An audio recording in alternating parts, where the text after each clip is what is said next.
What is the biggest challenge you think applicants face in presenting a compelling case for acceptance at NYU Stern's MBA programs? I think they hear this a lot, but it may not always settle in.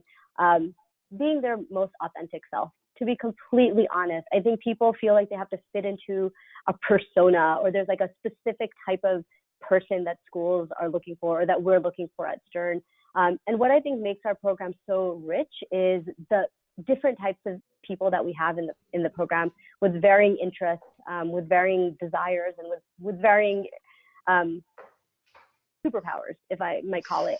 And I think like that authenticity comes through when you're true to yourself and asking like, why do I want the MBA? How can a Stern MBA really help me? And they share that with their endorsers and say like, this is really why I want to get an MBA. I don't want to get an MBA because I know Stern's going to help me get a job, but I want to get an MBA because I know the Stern MBA in New York City can help me with X or Y. And so I think it's like being true to themselves, being authentic, not getting a recommendation or an endorsement from someone who they think is very senior, but getting one from someone that actually can be honest about who they are. We know we know that we all have areas that we need to work on. But what have we done towards those goals? What have we done? How have we changed and evolved? And then in the essays, like, be honest with what you want to do. What is your path to get there, and how does Stern fit into that journey? So I think authenticity is really, really important.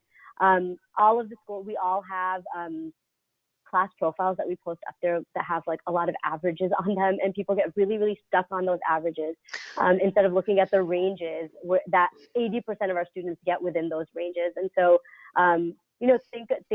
ask the questions of the schools, think of how you fit into any one school, do your research, talk to our students, talk to our alumni, come meet with us, and find a way to articulate your most authentic self. And that's really, those authentic moments really do come through in the applications. When you're reading thousands and thousands of essays each year, you know the ones that are like genuine, and you know the ones that are like, there's like a cut and paste situation happening because it was like a format someone handed to them and they're like inserting themselves here. That just does not work at all.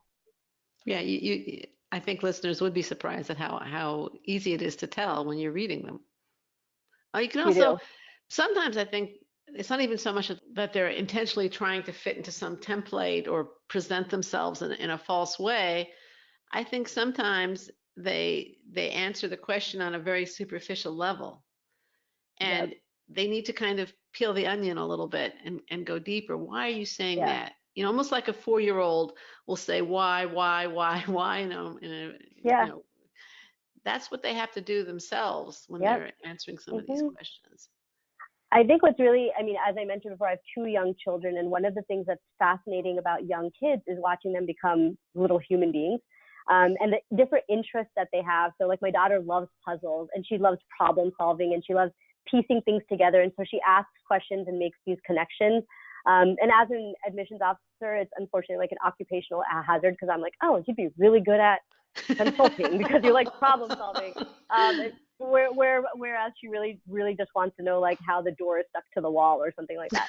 But I think that what's interesting as an admissions officer having that lens is you can see the foundation of that at so many points in the application, right? You can see like what you majored in college, what activities you were a part of.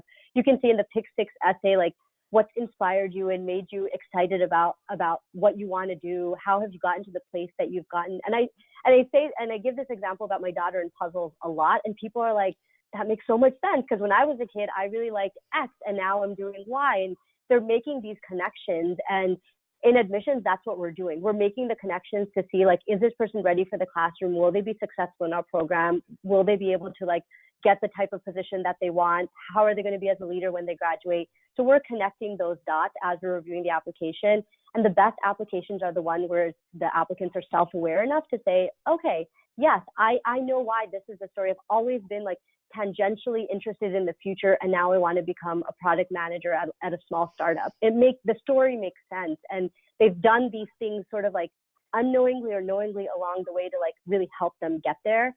And then the MBA is like what will help them sort of like solidify that foundation and help them make that change or that switch. So it's always, being an admissions officer is a really, really exciting way to get to know a lot of people's stories and journeys. And we just feel really lucky to be a part of that.